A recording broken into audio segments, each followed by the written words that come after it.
Voici le corrigé des exercices sur la loi normale centrée réduite N01. Alors, pour ce genre d'exercice, bien être attentif aux consignes et puis aussi être à l'aise avec la calculatrice parce que la partie essentielle des calculs se fera avec la machine. Alors, le 26, page 420, donc c'est une utilisation de la calculatrice avec ses différents fonctionnements. Je vous ai montré aussi sur le corrigé une courbe avec GeoGebra pour voir l'aire que l'on va calculer. Donc ici, x entre 0 et 1,6. Donc j'ai choisi la loi centrée entre 0 et 1,6 et on aperçoit la valeur 0,4452. Alors sur la calculatrice, donc c'est une manipulation qu'il faut savoir faire. On va dans le menu Stat, ensuite Distribution, Normale et NCD. Donc les données en variable, la valeur minimale 0, la valeur maximale 1,6 et on fait bien attention, comme je l'ai déjà dit dans le cours, l'écart type d'abord avant l'espérance 1 et 0 et il n'y a plus qu'à valider avec exe. Et donc on a la valeur.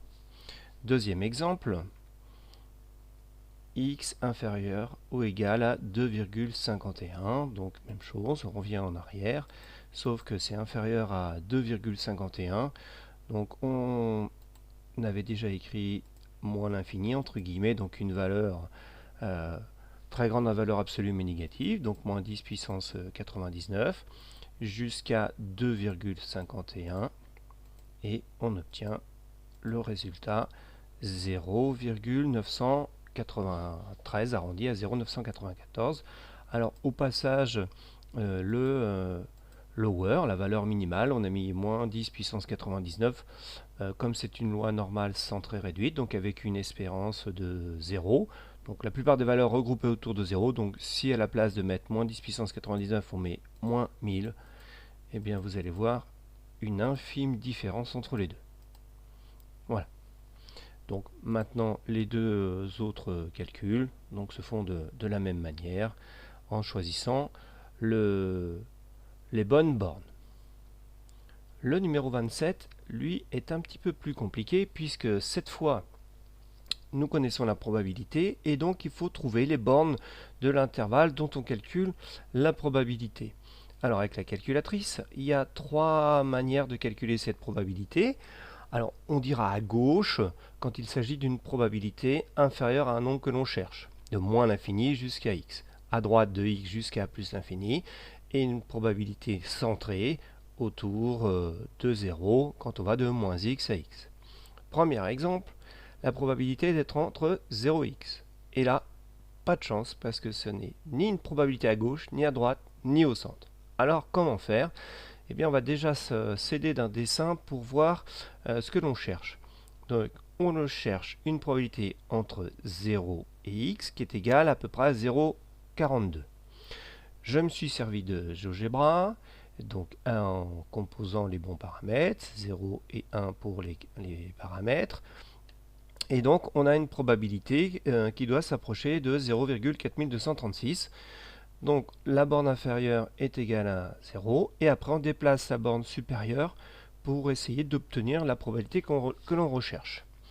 On arrive à une valeur approchée de 1,43 à peu près. Bon, ça n'est qu'une valeur approchée, donc ça n'est pas trop suffisant. Donc on va essayer de réfléchir à comment trouver une valeur plus précise. Eh bien, quand on regarde notre graphique sur GeoGebra, on peut compléter ce graphique par une autre aire. En effet, de moins l'infini jusqu'à 0, pour une loi normale, on sait que la probabilité vaut 0,5. Donc si je l'ajoute à la probabilité que l'on nous donne, on aura une probabilité de moins l'infini jusqu'au nombre. C'est-à-dire la probabilité que grand X soit inférieur à petit x, c'est la probabilité de trouver des nombres négatifs, donc cette probabilité on sait qu'elle vaut 0,5, plus la probabilité d'être entre 0 et x, de par l'énoncé, elle vaut 0,4236. Donc la somme des deux fait 0,9236. Et donc là, nous pouvons nous servir de la calculatrice. Distribution normale. Mais comme on connaît la probabilité, donc c'est inverse normale. donc la variable, l'intervalle, on a dit du type gauche, l'air, c'est-à-dire la probabilité, donc fait 0,9236, le sigma vaut 1 et le mu vaut 0, et on trouve comme résultat, la calculatrice trouve une valeur approchée de 1,43 au centième. Donc on procède de la même chose pour les trois autres calculs. Alors le B et le C sont plus simples puisqu'on reconnaît une probabilité de moins l'infini jusqu'à x, donc il y a juste, comme je l'ai appelé, le mode gauche. Probabilité que x soit supérieur à x, donc de x jusqu'à plus l'infini, c'est le mode droite. Et enfin la dernière, x, quand x compris entre x est plus petit que 2. Donc là c'est pareil, eh bien on a plusieurs possibilités. On peut écrire tout simplement que être supérieur à x, eh bien, il y a tous les nombres compris entre x et 2, plus être supérieur à 2. La probabilité que x soit supérieur à 2, on utilise la calculatrice, on trouve cette valeur-là, que l'on ajoute à celle qui est donnée, et donc on peut appliquer le mode droite et trouver la valeur. Le 28, c'est un exercice, là encore, d'utilisation de la calculatrice. Donc je vous ai matérialisé sur GeoGebra ce que l'on recherche. Donc on recherche deux nombres S1 et S1 et S5, tels que la probabilité d'être inférieur à S1 soit égale à 5 centièmes, et par symétrie, supérieur à S5 soit égale à 5 centièmes. Donc comme la courbe est symétrique, eh bien on va trouver S1 et S3 opposés. On se sert de la calculatrice, du mode adapté, et on trouve la valeur de S1, puis de S5. Même chose pour S2 et S4 en changeant la probabilité.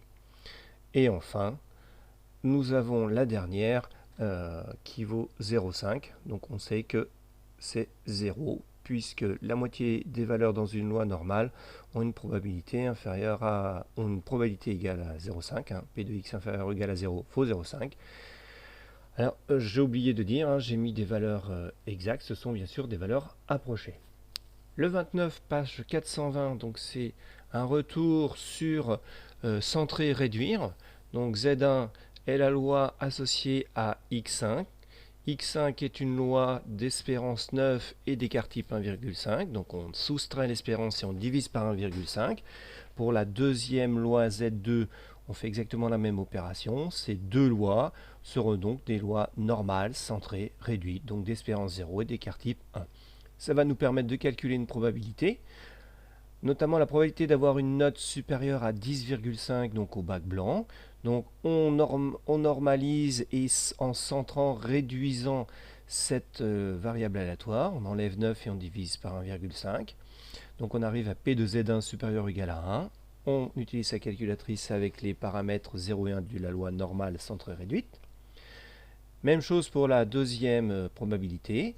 Et donc on nous demande d'interpréter. Max, donc il a eu 10,5 au premier devoir blanc, c'est-à-dire il faisait partie entre guillemets des 16% qui avaient plus de 10,5. Et au deuxième devoir, bien qu'ayant eu 9, mais pour avoir plus de 9, il n'y en avait que 6,7%. Donc Max a progressé. Le 30, même chose. Donc on centre et on réduit la loi. Ça nous permet de calculer des probabilités. Donc je vous laisse regarder les résultats de la question 2.